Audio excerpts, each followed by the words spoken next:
Bismillahirrahmanirrahim. Assalamualaikum warahmatullahi wabarakatuh.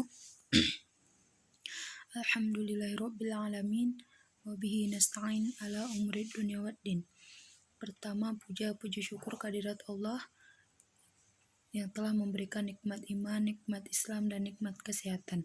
Selanjutnya salawat bertangkaikan salam kepada Nabi besar Muhammad sallallahu alaihi wasallam. Dan adapun kata kemuliaan kami kepada dosen pengampu mata kuliah isu-isu aktual dalam studi Al-Quran, Bapak Sodikin MA. Dan adapun nama saya Zarliana Fitra, saya akan mempresentasikan sedikit peta konsep dari mata kuliah isu-isu aktual dalam studi Al-Quran. Adapun yang pertama, perkembangan studi Al-Quran memiliki 3 tahap. Yang pertama tahap formatif, yang kedua tahap afirmatif, yang ketiga tahap reformatif. Dan poin selanjutnya yaitu Al-Quran sebagai lapangan studi terbagi kepada 4 kategori. Yang pertama studi Al-Quran bagian dalam studi Islam, yang kedua ruang lingkup studi Al-Quran, yang ketiga perangkap studi Al-Quran secara ilmiah, dan yang terakhir pendekatan dan etika studi Al-Quran.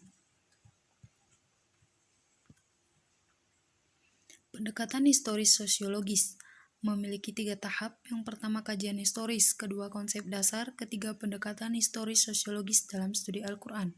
Adapun yang pertama kajian historis tentang pendekatan historis sosiologis. Adapun tokoh sejarawan pertama sosiologis yaitu Ibnu Khaldun yang berasal dari dunia Islam, sedangkan ilmu sosiologi lahir pada tahun 1798 oleh Auguste Comte yang bersifat positivistik. Sosiologi khas dimunculkan oleh Weber yang merupakan sosiologi agama. Adapun yang kedua konsep dasar, sejarah dalam ilmu sosial akan mengkaji segala sesuatu yang terjadi dari kemunculannya serta perkembangannya, sedangkan pendekatan sosial akan menganalisis permasalahan yang terjadi di sekitar lingkungan. Adapun pendekatan historis sosiologis dalam studi Al-Quran yaitu telaah pemikiran Fazlur Rahman. Pendekatan hermeneutika.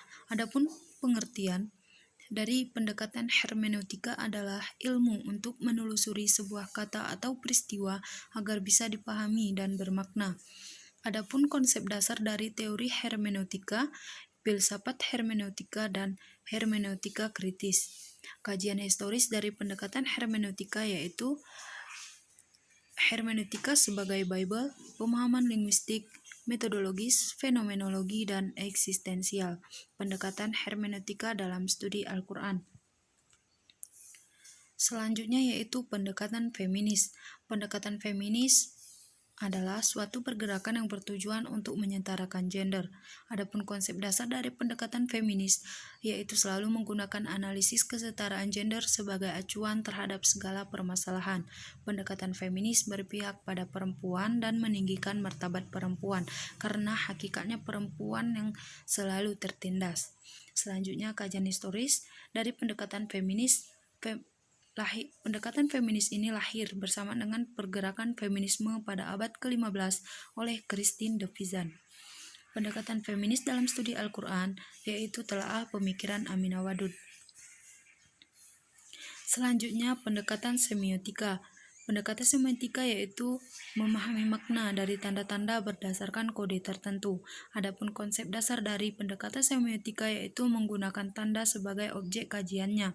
Kajian historis dari pendekatan semiotika yaitu peletak dasar semiotika adalah filosof dari Amerika Charles Sanders Peirce.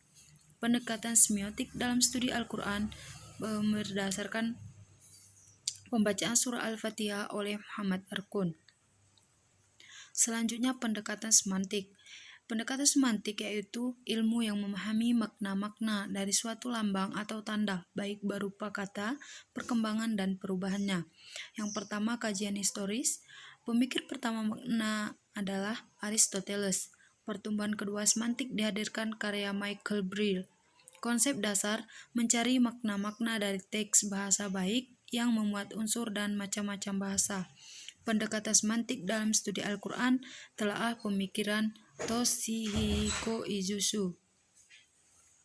Mungkin hanya sekian presentasi saya, kurang lebih saya mohon maaf. Assalamualaikum warahmatullahi wabarakatuh.